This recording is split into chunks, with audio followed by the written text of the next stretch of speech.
Hi guys, how are you all doing? Welcome to Early Years Matters TV. So on today's episode of Early Years Matters TV, I'm going to be talking about some of the types of play that we have in early childhood. Sit back, relax, and enjoy this episode.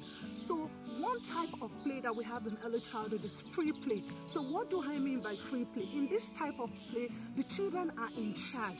So they decide what they want to play with, they decide how they want to play with. And this type of play is really important because it would encourage the children to be independent, to be able to do things on their own. They don't have to depend on the educator to tell them, okay, now this is the time for you to play, this is what we want you to play with. So in this type of play, free play, the children are in charge of their play, decide the materials they want to play with, they decide how they want to play, and it's really important. It's going to encourage the children, like I said, to be independent, to be able to be in charge of their own play. So another type of play we have is creative play. So in this type of play, the children are being creative. You need to understand that children are born with creativity skills, but it's up to you as the educator to be able to bring out the creativity skills in these children. So creative play is also important as well. The children are in charge.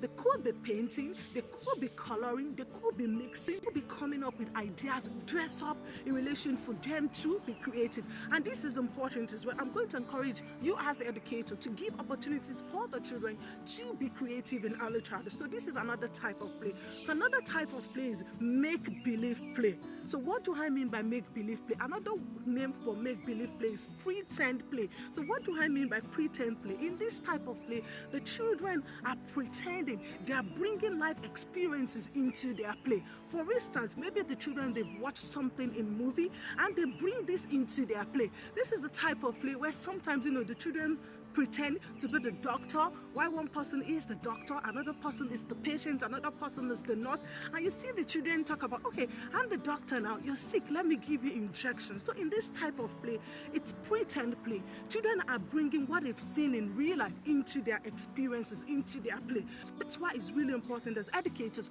we have to be mindful of what we expose the children to, because whatever you expose the children to, they bring this into their play.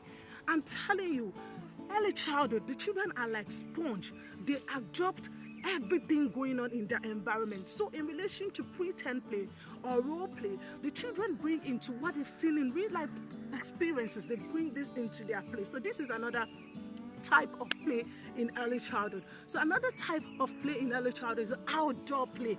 So outdoor play, the children are outside in an open space. They could be running around, skipping, catching, throwing, and this type of play is also important as well in terms of children keeping fit, which is really important in early childhood.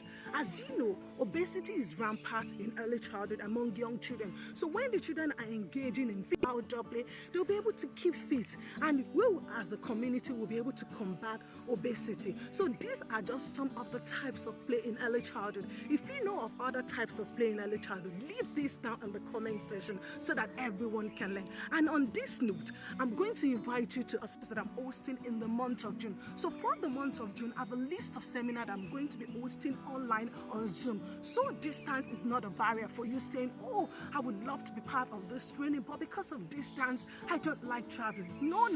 You're not traveling. It's in the comfort of your home. All you just need is a great network and a laptop or phone, and then you're good to go. So what training am I going to be hosting in the month of June? So the first week of June, the first Saturday in the month of June, the first training is going to be on Play Devise a Preschool Curriculum. Are you wondering, how can you devise a preschool curriculum? Don't worry. This is the training that I'm going to be focusing on the first week of June. And then the second week of June, I'm going to be looking at holistic child development in early childhood.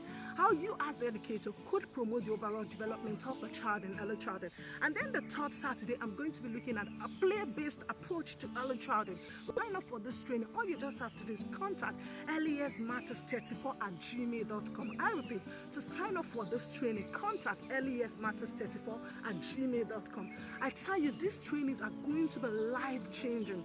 Educators, CPD is really important. You need to engage in CPD, because when you engage in CPD, you'll be able to keep up to date in relation to how you could promote children's learning. So for this training, tell a friend to tell a friend, and I hope to see you there. Because when the spaces are filled up, they are filled up, because I'm just only going to be taking few people for this training. So Hope to see you there. Tell a friend to tell a friend. Take care and mind yourselves for now. Bye.